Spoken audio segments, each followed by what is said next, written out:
టీఎస్పీఎస్సీకి కొత్త బాస్ ఎవరు? ముగిసిన అప్లికేషన్ ప్రాసెస్. చైర్మన్ రేసులో 2 ప్రొఫెసర్లు 2 ఐపీఎస్లట. దావోస్ నుంచి సీఎం రాగానే నిర్ణయం తీసుకునే chance. Telangana state public service commission TSPSC ప్రక్షాళన పైన రాష్ట్ర సర్కార్ ఫోకస్ పెట్టింది. అందులో భాగంగా కొత్త టీం నియమించేందుకు కసరత్తు షురూ చేసింది. ఇప్పటికే అప్లికేషన్ ప్రాసెస్ ముగియగా కమిషన్ చైర్మన్గా 2 ఐపీఎస్లతో పాటుగా 2 ప్రొఫెసర్ల పేర్లు ప్రముఖంగా వినిపిస్తున్నాయి. రేవంత్ రెడ్డి విదేశీ టూర్ నుంచి రాగానే టీఎస్పీఎస్సీ మెంబర్స్ నియామకంపై నిర్ణయం తీసుకునే అవకాశం ఉందని అధికారిక వర్గాలు చెబుతున్నాయట. బీఆర్ఎస్ హయాంలో నియమితులైన టీఎస్పీఎస్సీ చైర్మన్ జనార్దన్ రెడ్డితో పాటు మరో 4 సభ్యులు ఇటీవల రాజీనామా చేశారు. దీంతో కొత్త బోర్డు ఏర్పాటుకు ప్రభుత్వం నిర్ణయించింది. గత శుక్రవారం దరఖాస్తులను ఆహ్వానించింది. గురువారం సాయంత్రంతో గడువు ముగిసింది.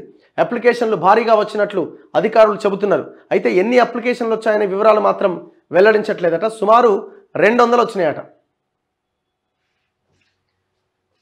ఈ భర్తీకి మరికొంత ఆలస్యమయ్యే అవకాశం ఉందట. హైదరాబాద్ సెంట్రల్ యూనివర్సిటీ, ఉస్మానియా యూనివర్సిటీతో పాటుగా జేఎన్టీయు, కాకతీయ వర్సిటీల ప్రొఫెసర్లు, చైర్మన్, మెంబర్ పోస్టుల కోసం దరఖాస్తు చేసుకున్నారట. దీంతో పాటు కొందరు ప్రైవేటు విద్యా సంస్థల్లో పనిచేసే ప్రొఫెసర్లు, ఎన్జీఓ ప్రతినిధులు కూడా అప్లై చేసుకున్నారట. ప్రస్తుతం కొనసాగుతున్న మెంబర్ అరుణకుమారిని కూడా త్వరలో రిజైన్ చేయించే అవకాశం ఉందట. ఇప్పుడు ఒక్కామె రిజైన్ చేయలే ఇంకా. ఆ తర్వాత పూర్తి స్థాయిలో చైర్మన్ సహా 10 మెంబర్ పోస్టులను భర్తీ చేసే ఛాన్స్ ఉందని అధికారులు చెబుతున్నారు. చైర్మన్ రేసులో ఐపీఎస్ అట. టీఎస్పీఎస్సీపై నిరుద్యోగుల్లో నమ్మకం కలిగించేలా కొత్త చైర్మన్ నియమించాలని సర్కారు భావిస్తోంది. దానికోసం సరైన వ్యక్తిని నియమించేందుకు ప్రయత్నాలు ముమ్మరం చేసింది. దీంట్లో భాగంగా గత ఏడాది రిటైర్ అయిన ఒక సీనియర్ ఐపీఎస్ ఆఫీసర్ పేరుతో పాటుగా ప్రస్తుతం సర్వీసులో ఉన్న సీనియర్ ఐపీఎస్ పేరును పరిశీలిస్తుందట.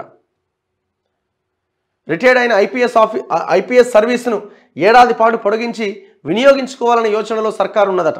మరోపక్క ప్రస్తుతం ఉన్నత విద్యాశాఖలో పనిచేస్తున్న హెచ్సియు ప్రొఫెసర్ పేరు కూడా వినిపిస్తున్నది. JNTU senior professor, OU senior professor పేర్లు కూడా పరిశీలనలో ఉన్నాయట.